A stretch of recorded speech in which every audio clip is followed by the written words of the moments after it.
할렐루야. 오늘 또 이 화요일 아침에 말씀과 기도로 하루를 시작하는 여러분 가운데 우리 주님의 크신 사랑과 은혜가 함께 하시기를 축복합니다. 우리 이 시간 다 같이 찬송하면서 새벽 기도에 시작하실 텐데요. 찬송가 259장 우리 옛날 찬송가는 193장입니다. 예수 십자가에 흘린 피로써. 우리 259장 옛날 통합 찬송가는 193장 예수 십자가에 흘린 피로써 우리 찬송하면서 새벽 기도에 시작하겠습니다.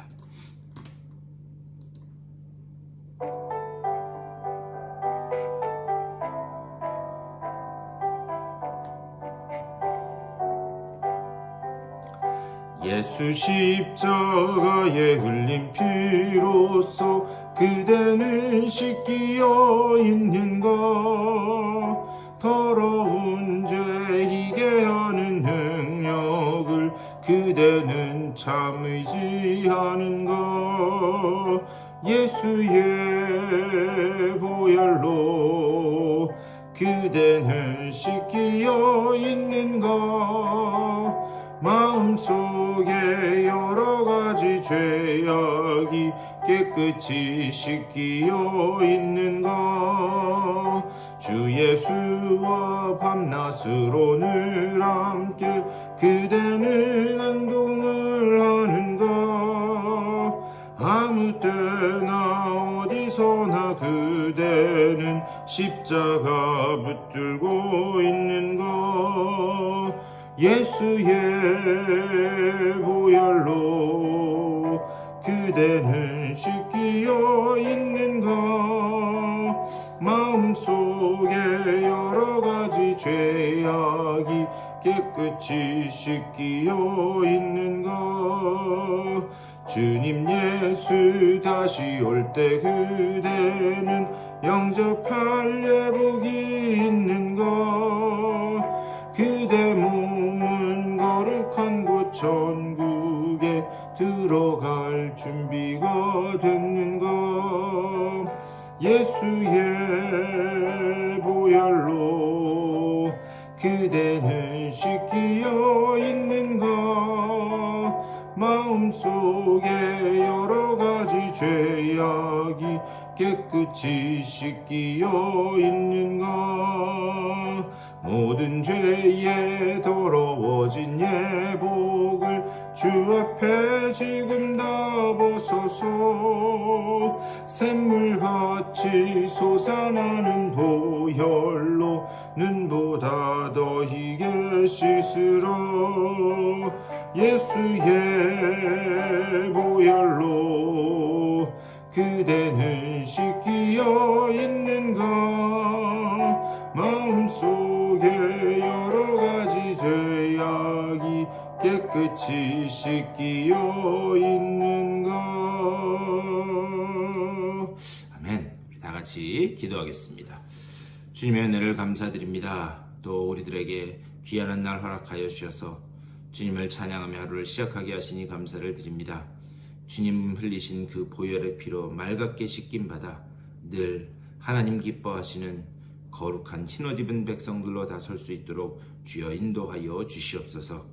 온전히 천국 백성으로 이 땅에서 주님의 사명을 감당하는 주의 증인들, 주의 일꾼들 되게 하여 주시고, 또한 그 가운데 주님께서 우리와 어떻게 함께 하시는지를 보며 나아가 간증하는 아버지여 주의 귀한 일꾼들 또한 되게 하여 주시옵소서. 오늘 이 아침에도 주님의 말씀을 나눌 때에 말씀 가운데서 주님의 뜻이 깨달아지고 또 그 말씀 붙잡고 주님 주시는 소망 가운데 승리하는 귀한 날 될 수 있도록 복 내려 주시옵소서. 감사하고 우리 주 예수 그리스도의 이름으로 간절히 기도드리옵나이다. 아멘. 우리 오늘 열왕기하 우리 17장 말씀 보시겠습니다.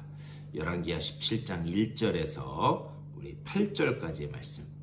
열왕기하 17장 우리 1절에서 8절까지의 말씀 우리 다 같이 받들어 읽겠습니다. 우리 17장 다 펴시고 8절까지 다 같이 한 목소리로 읽겠습니다. 자, 다 같이 읽겠습니다. 시작. 유다의 왕 아하스 제22년에 엘라의 아들 호세아가 사마리아에서 이스라엘 왕이 되어 9년간 다스리며 여호와께서 보시기에 악을 행하였으나 다만 그 전 이스라엘 여러 왕들과 같이 하지는 아니하였더라. 아수르의 왕 살만에셀이 올라오니 호세아가 그에게 종이 되어 조공을 드리더니 그가 애굽의 왕 소에게 사자들을 보내고 해마다 하던 대로 아수르 왕에게 조공을 드리지 아니하매 아수르 왕이 호세아가 배반함을 보고 그를 옥에 감금하여 두고 아수르 왕이 올라와 그 온 땅에 두루다니고 사마리아로 올라와 그곳을 3년간 애워쌌더라. 호세아 제9년에 아수르 왕이 사마리아를 점령하고 이스라엘 사람을 사로잡아 아수르로 끌어다가 고산 강가에 있는 할라와 하볼과 메대 사람의 여러 고을에 두었더라. 이 일은 이스라엘 자손이 자기를 애굽 땅에서 인도하여 내사 애굽의 왕 바로의 손에서 벗어나게 하신 그 하나님 여호와께 죄를 범하고 또 다른 신들을 경외하며 여호와께서 이스라엘 자손 앞에서 쫓아내신 이방 사람의 규례와 이스라엘 여러 왕이 세운 율례를 행하였음이라. 아멘. 오늘도 말씀 가지고 또 우리 말씀 나누도록 하겠습니다. 우리 오늘 열왕기하 17장 말씀 읽었는데요. 이 열왕기하 17장은 북이스라엘의 마지막 왕인 이 호세아 왕, 호세아 선지자하고는 이름만 같이 다른 사람입니다. 북이스라엘의 마지막 왕인 이 호세아 왕에 대해서, 그리고 그 나라의 최후가 어떻게 됐는지 그것을 기록하고 있는 것이 이 17장 전체의 내용입니다. 과연 북이스라엘이 멸망하게 된 이 모습은 어땠고 그 원인은 어디에 있었는가? 오늘 그것을 좀 한번 봤으면 좋겠어요. 1절에서 이렇게 말씀합니다. 유다의 왕 아하스 제22년에 엘라의 아들 호세아가 사마리아에서 이스라엘 왕이 되어 9년간 다스리며 이렇게 말씀하고 있어요. 우리 계속해서 봤지만 항상 북이스라엘의 그 역사를 기록할 때는 남유다의 왕이 누구였는지, 그리고 남유다의 역사를 기록할 때는 북이스라엘의 왕이 누구였는지 이렇게 번갈아 가면서 기록하고 있는 것을 볼 수 있습니다. 그런데 유다 왕 아하스, 그때에 북이스라엘의 왕이 호세아였다 이렇게 말씀하는 거예요. 2절에서 이렇게 말씀합니다. 여호와께서 보시기에 악을 행하였으나 다만 그 전 이스라엘 여러 왕들과 같이 하지는 아니하였더라. 그러니까 호세아에 대한 전반적인 하나님의 말씀의 평가는 악한 왕이었어요. 악한 왕이긴 했지만 그 이전의 여러 왕들과 비교했을 때는 그렇게 심하게 악한 왕은 아니었다. 그러니까 악한 왕이었다는 거죠. 그런데 그 정도만 다를 뿐이지 그도 역시 악한 왕이었다. 이렇게 말씀하는 겁니다. 3절 말씀. 아수르의 왕 살만에셀이 올라오니 호세아가 그에게 종이 되어 조공을 드리더니, 당시에 그 이 온 세상을 주름잡고 있는 가장 큰 이 왕국은 아수르라고 하는 그런 왕국이었습니다. 그런데 그 아수르가 북이스라엘을 공격했다는 거죠. 북이스라엘을 공격하자 제대로 싸워보지도 않고 그 아수르 왕 살만에셀에게 그냥 북이스라엘을 갖다 바친 거예요. 그리고 갖다 바치면서 매년 아수르에게 조공을 바쳤다, 그 이야기를 하는 겁니다. 그런데 이 아수르는 북이스라엘에게 어느 정도의 자율권은 허락했었습니다. 그것은 이 세상 역사의 기록에도 보면 알 수가 있어요. 그리고 난 다음에 4절에서 이렇게 말씀해요. 그가 애굽의 왕 소에게 사자들을 보내고 해마다 하던 대로 아수르 왕에게 조공을 드리지 아니하며 아수르 왕이 호세아가 배반함을 보고 그를 옥에 감금하여 두고, 이렇게 아수르에게 져서 아수르에게 계속해서 조공을 바치다가 중간에 무슨 일이 있었는지 더 이상 아수르에게 바치던 조공을 바치지 않았다라는 거예요. 아마 그렇게 생각했겠죠. 언제까지 우리가 계속 이 조국문 바칠 수 있느냐? 이러지 말고 한번 대항해서 싸워보자. 왜 그렇게 생각했는지 모르겠지만 어쨌든 그런 생각이 들은 거예요. 그래서 어떻게 했는가? 저 남쪽에 있는 애굽과 연합해서 그래서 이 아수르를 쳐보자, 이렇게 생각한 겁니다. 그래서 애굽의 바로인 소에게 같이 싸웁시다, 이렇게 했다는 거죠. 그런데 이 사실을 아수르 왕이 알게 되었다. 5절과 6절 말씀입니다. 아수르 왕이 올라와 그 온 땅에 두루 다니고 사마리아로 올라와 그곳을 3년간 애워쌌더라. 호세아 제9년에 아수르 왕이 사마리아를 점령하고 이스라엘 사람을 사로잡아 아수르로 끌어다가 고산 강가에 있는 할라와 하볼과 메대 사람의 여러 고을에 두었더라. 무슨 얘기냐? 이 반역한 사실을 알고 아수르가 수도인 사마리아 성을 포위했다는 거예요. 그래서 수도인 사마리아 성을 점령한 후에 온 북이스라엘 땅을 다니면서 다 약탈하고 파괴하고 그리고 사람들을 포로로 끌어다가 자기 아수르로 끌고 갔다, 이렇게 이야기하는 거예요. 그리고 이 아수르는 포로로 끌고 간 그 사마리아 사람들하고 혼합 결혼을 시킵니다. 왜 그러냐면 피를 섞기 위해서 그런 거였어요. 피를 섞임으로 인해서 어쨌든 절반은 아수르 사람이 되면 쉽게 반역하지는 못하겠거니, 그게 아수르의 정책 중에 하나였습니다. 그래서 피를 섞기 위해서 혼합 결혼을 시켜요. 바로 이것 때문에 나중에 예수님 때에 이르기까지 이 사마리아, 특별히 북이스라엘 지역에 있었던 이 사마리아의 사람들, 그 사람들은 정통 유대인들로부터 개, 돼지 취급을 받게 됩니다. 저 이방인과 피가 섞인 유대인도 아니고 이방인도 아닌 저 이상한 놈들, 저 개, 돼지 같은 것들. 그래서 이것 때문에 그들이 계속해서 비난을 받게 됩니다. 그렇다면 북이스라엘이 아수르에게 완전하게 파멸하게 된 그 원인이 어디 있는가? 그것이 7절과 8절의 말씀이에요. 이 일은 이스라엘 자손이 자기를 애굽 땅에서 인도하여 내사 애굽의 왕 바로의 손에서 벗어나게 하신 그 하나님 여호와께 죄를 범하고 또 다른 신들을 경외하며 여호와께서 이스라엘 자손 앞에서 쫓아내신 이방 사람의 규례와 이스라엘 여러 왕이 세운 율례를 행하였음이라. 지금까지 우리가 북이스라엘 여러 왕들을 봤지만 그들의 문제가 무엇이었는가? 산당을 헐지 않고 이방 신전에서 우상을 섬기면서, 그렇다고 하나님을 섬기지 않는 건 아니에요. 하나님도 섬기지만 산당과 이방 신전에서 여러 이방 신들을 같이 섬기는 그런 혼합주의 신앙이 온 북이스라엘에 퍼지게 됩니다. 그것이 바로 원인이었다는 거예요. 그런데 이것은 하나님께서 절대 하지 말아라 금지하신 일이었습니다. 12절 끝부분에 보면 그렇게 말씀하고 있어요. 이는 여호와께서 그들에게 행하지 말라고 말씀하신 일이라. 하지 말라고 명령하신 일인데 그들이 행했다는 거죠. 그런데 이렇게 이 산당을 허물고 우상을 섬기지 말고, 이 명령은 단순히 이때만 하신 게 아니에요. 그 이전부터 하나님께서는 이스라엘 백성에게 명령하셨습니다. 특별히 신명기 12장 말씀 보면 출애굽한 이스라엘 백성이 이 가나안 땅에 들어가기도 전에 하나님께서는 이미 명령하셨어요. 너희가 그 땅에 들어가것은 산당을 헐고 신상을 파괴하고 그리고 거기에 절대 절하지 말아라. 신명기 12장에서부터 계속해서 하나님께서는 그것을 분명하게 말씀하셨습니다. 그렇다면 하나님께서 왜 이스라엘 백성에게 이렇게 예전부터 강력하게 말씀을 하셨는가? 이것은 이스라엘 백성이 가나안 땅에 들어갔을 때에 오히려 그들을 좀 더 편하게 살게 하기 위한 하나님의 방법이었습니다. 이게 무슨 말인가? 예를 들면 이런 거죠. 여러분, 법이 있는 게 편할까요? 아니면 법이 없는 것이 편할까요?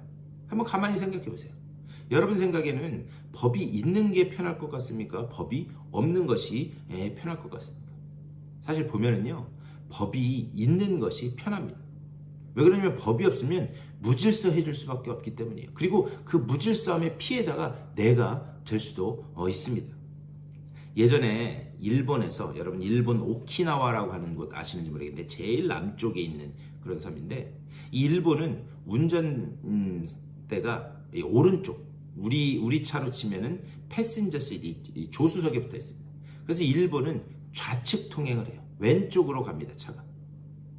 그런데 한번 이 오키나와에서 그거를 우리 그러지 말고 세상 다른 나라들이 그렇게 하는 것처럼 한번 바꿔보자, 우측 통행을 해보자, 이렇게 이야기한 적이 있습니다. 그래서 우측 통행을 했는데, 우측 통행을 시작하는 첫날부터 아주 오키나와 시내에서 교통 대란이 나고 교통사고가 나고 난리도 아니었다라고 하는 그런 뉴스를 들은 적이 있습니다. 그래서 안 되겠다, 다시 원래대로 바꾸자라고 해서 원래대로 좌측 통행하기로 했다라는 그런 이야기를 들은 적이 있어요. 무슨 말인가?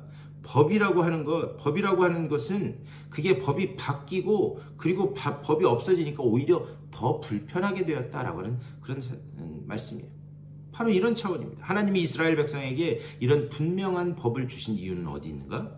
더 무질서해지지 않고 그리고 더 어려워지지 않게 하기 위해서. 가나안 땅에 들어가면 분명히 이방 우상 문화와 혼합되어서 더 어려워질 것이 뻔하니 그렇게 하지 말아라. 하나님께서는 분명하게 그리고 아주 정확하게 말씀하고 계신다라고 하는 거예요. 그리고 이것이 사실은 이스라엘 백성에게 더 큰 복이었다.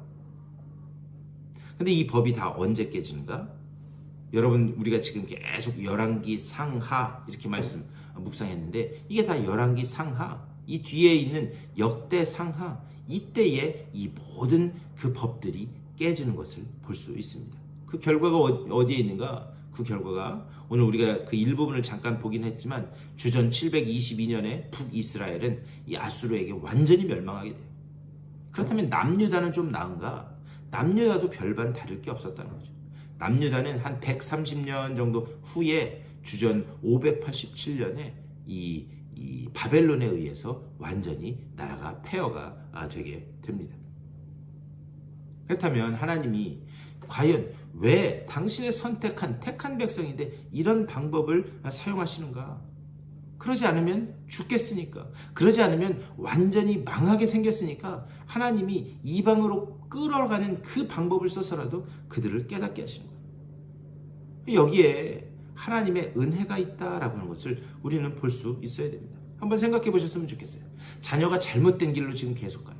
그런데 그것을 뻔히 알고 있는데 과연 어떤 부모가, 자녀를 사랑하는 부모라면 어떤 부모가 그것을 그냥 손 놓고 보고만 있겠습니까? 붙잡아다가 종아리를 때려서라도 깨닫게 하고 정신 차리게 만들겠죠. 다시 말하면 부모가 자녀의 종아리를 때리는 것은 무엇인가? 이것 먹고 다리 그냥 확 부러져 버려라, 그것이 아니라는 거죠. 야, 너 언제까지 그러고 있을래? 정신 차려야지. 그 길로 가면 죽어. 빨리 돌아와야 돼. 바로 여기에 목적이 있다라고 하는 사실이에요. 자녀를 향한 부모의 그런 그 사랑의 마음과 애끓는 마음, 그것이 그 종아리를 때리는 그 행동 속에 나타난다라고 하는 그런 말씀이에요. 그런데 당장 매 맞을 때는 그 맞는 사람, 맞는 자녀 입장에서는 내가 이렇게까지 혼날 일인가? 내가 이렇게까지 잘못했나? 이렇게 생각할 수도 있어요. 하지만 나중에 나이가 들고 그리고 철이 들었을 때, 아이고, 내가 죽일 놈이지. 그때 내가 너무 잘못했지. 그것을 나중에서야 깨닫게 된다라고 하는 그 사실을 우리는 볼 수 있어요. 결국 바벨론의 뜨거운 모래바람, 또 이 매일같이 등짝에 내리치는 그 채찍의 고통, 그 속에서 이스라엘 백성은 나중에 깨닫게 됩니다. 아, 우리가 왜 이렇게 되었는가? 왜 멀리 이 이국 땅에까지 포로로 끌려와서 이 고난을 받고 있는가? 이것은 우리 조상들과 또한 우리들이 하나님의 말씀을 떠난 결과이고 하나님을 버린 결과였구나. 이것을 나중에서야 깨닫게 됩니다. 그리고 그 머나먼 그 이국 땅에서 다시 말씀을 듣고 말씀을 배우고 그리고 말씀을 가르치는 그 회당 운동이 일어나게 됩니다. 말씀에 대한 목마름이 다시 그들 속에 일어나게 되었다는 거예요. 그렇다면 이것을 보면 그 하나님의 심판이 이스라엘을 망하게 하기 위한 그런 행동이었는가? 그것이 결코 아니라 이스라엘 백성을 깨닫게 하기 위한 하나님의 사랑이었다라는 것이죠. 결국 우리가 살 길은 말씀으로 돌아오고 하나님의 명령 안으로 돌아오는 길밖에 없는 줄 믿습니다. 오늘 이 북이스라엘의 역사를 보면서 말씀이라고 하는, 그래서 그 분명한 가이드라인, 하나님의 은혜와 하나님의 그 사랑이 담겨있는 그 말씀이라고 하는 은혜의 품 안으로 들어오는 것, 그것이 우리가 살 길이다라고 하는 사실을 오늘 하나님의 말씀은 분명하게 우리들에게 이야기하고 있습니다. 오늘 말씀을 생각하면서 기도하실 때도 하나님의 말씀 안에서 오직 그 말씀을 떠나지 않고 언제나 공급해 주시는 그 하나님의 은혜로 만족하며 하나님이 주시는 그 삶의 풍요를 맛보는 내가 되게 하여 주시옵소서. 오늘도 이렇게 기도하심으로 말씀 붙잡고 주님의 은혜 안에서 말씀 안에서 승리하는 오늘 복된 하루 되시기를 주님의 이름으로 간절히 축원합니다. 우리 다 같이 한 목소리로 기도하겠습니다. 말씀을 생각하면서 또 교회를 위해서, 특별히 여러분 아픈 분들을 위해서 기도해 주셨으면 좋겠어요. 우리 교회에 지금 아픈 분들이 계속해서 생기는데 하나님의 놀라운 은혜로 치유의 역사를 보여달라고 우리 기도해 주시고, 또 여러분들의 개인적인 기도의 제목들을 놓고 기도하신 후에 삶의 자리로 돌아가시도록 하겠습니다. 우리 다 같이 한 목소리로 기도하며 나아가겠습니다. 주님의 크신 사랑과 은혜를 감사드립니다. 아버지, 오늘 이 아침에도 말씀으로 하루를 시작하게 하시고 주님의 뜻을 아버지여 생각하면서 묵상하며 하루를 시작하게 하시니 감사를 드립니다. 아버지여, 주님의 말씀 안에서 아버지여 말씀이 인도하는 대로 순종하는 것, 아버지 그것만이 살 길임을 주님 앞에 고백합니다. 주님께서 우리에게 말씀하실 때에 그 말씀을 어서 속히 듣고 아버지 정말 주님 앞으로 다시 방향을 들어 주님 앞으로 나아가는 우리 모두가 될 수 있도록 인도하여 주시옵소서. 아버지여, 주의 음성이 성령을 통하여 늘 들려지게 하여 주시고 또한 깨달아지게 하여 주셔서 아버지 정말 우리 말씀을 떠난 그 결과가 얼마나 참혹하고 또한 얼마나 고통인지 그것을 미리 깨닫고 아버지여, 우리가 주님 앞으로 돌아올 수 있도록 주여 인도하여 주시옵소서. 아버지 정말 저들과 같은 그 길을 가지 않도록 주님께서 우리들에게 믿음을 허락하여 주시되 아버지여, 우리 힘으로는 할 수 없는 것, 우리의 연약함을 아시는 주님이 성령을 통해 늘 깨닫게 하시고 그리고 우리를 성령으로 강력하게 붙잡아 주셔서 아버지 정말 온전히 주님의 말씀의 길로만 갈 수 있도록 주여 아버지 붙잡아 주시고 좀 인도하여 주시옵소서. 우리의 연약함을 아시는 주님의 그 강권적인 손길이 있지 않고서는 아버지여, 우리가 주님 앞으로 오지 도저히 앞으로 나갈 수 없사오니 주여 우리들을 인도하여 주시옵소서. 우리 교회에 말씀으로 무장된 주의 일꾼들이 계속해서 모여들게 하시고 아버지여, 말씀으로 무장되어 하나님 기뻐하시는 모습으로 나아가는 주의 일꾼들이 계속해서 일어날 수 있도록 인도하여 주시옵소서. 간절히 간구하옵기는 주의 그 성령의 능력 가운데서 하나님께 영광을 올려드리게 하여 주시고 아버지 정말 주님의 그 놀라운 은혜 가운데 하나님 앞에 영광을 올려드리며 나아가는 모두가 될 수 있도록 주여 아버지 붙잡아 주시고 좀 인도하여 주시옵소서. 주여 그 걸음걸음마다 인도하심마다 하나님을 영광스럽게 하는 아버지와 주의 백성들이 계속해서 일어나는 교회 되게 하여 주시옵소서. 아버지, 특별히 육체 질병으로 인하여 고통받는 이들이 있습니다. 한 분 한 분 찾아가시고 능력 주시고 주의 권능의 손으로 붙잡아 주셔서 아버지 병만은 떠나가게 하여 주시고 아버지 다시 온전히 이 건강한 육체로 회복되어 주님 앞에 영광을 올려드리는 저들의 삶이 될 수 있도록 주여 복의 복을 더하여 주시옵소서. 오늘도 말씀과 기도로 시작한 저들 가운데 주의 성령의 능력으로 함께 하시고 주님이 주시는 위로와 능력으로 다시 일어서는 귀한 역사가 나타날 수 있도록 주여 복 내려 주시옵소서.